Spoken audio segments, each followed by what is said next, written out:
So, good morning guys. May ginagawa tayong Wave 110 ngayon. Nagpapalit tayo ng front shock oil seal. Kasi tumatagas na siya eh. Ito pala yung unit sa manugang ko pala to. Ito siya guys.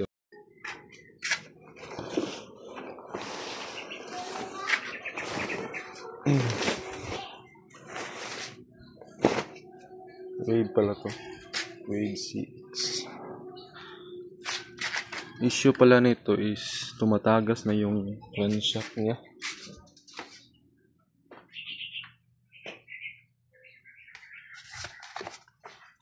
Ito yung papalitan natin guys. Ito yung ilalagay kong oil seal.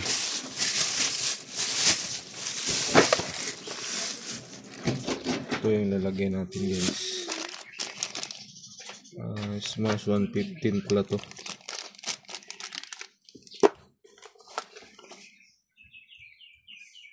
So far so goods naman yung inner tube niya, walang gas-gas. Kaya yung papalitan natin is o-ring lang.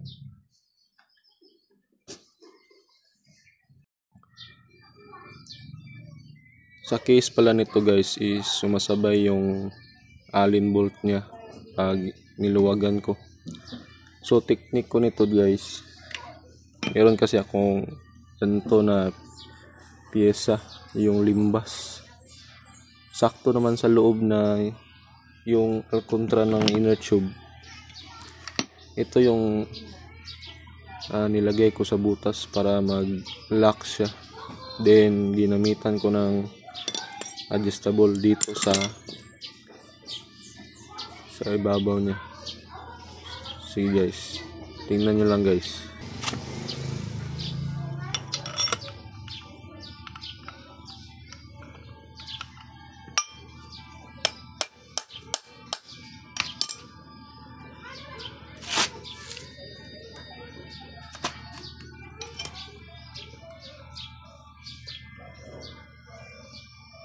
Ganyan guys.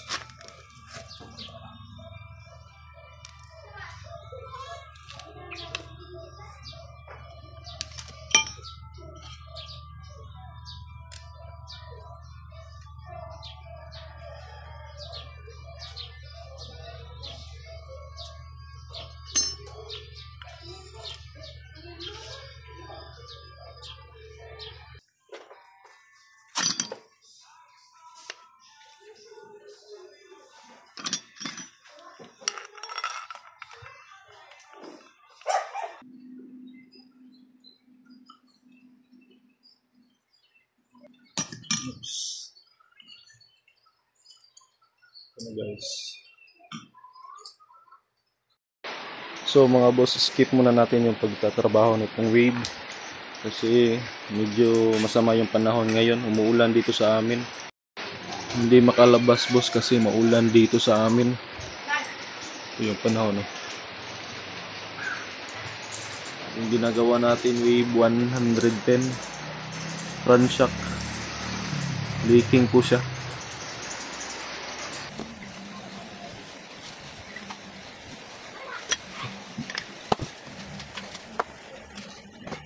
So guys, gamit tayo ng panukat. Ito yung gagawin natin panukat guys, yung tutti battle. Hatiin na natin siya.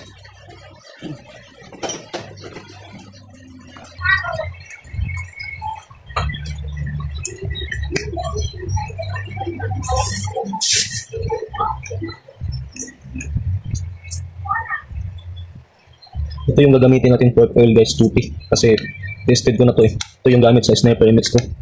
Maganda yung plane niya. Hindi siya tagtag. Kaya recommended ko ito na gamitin nyo.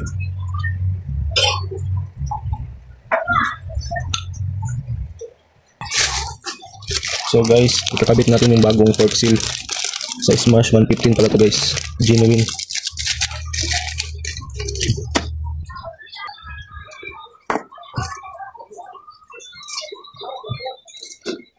Lagyan natin ng oil para madulas yung pagpasok ng torque seal.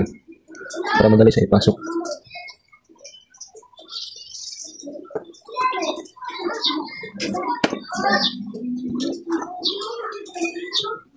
Gamit lang tayo ng old na fork seal para kang pukpok.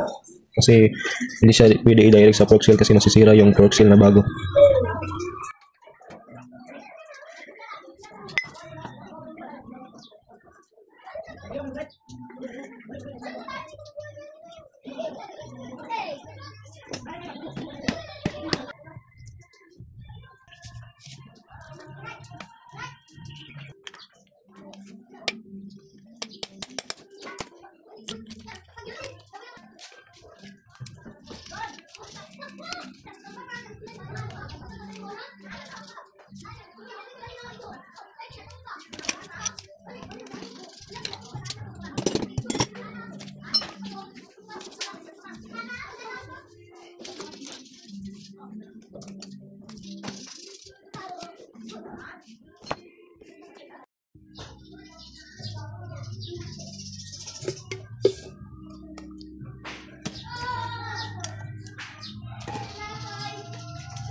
So guys, tapos na.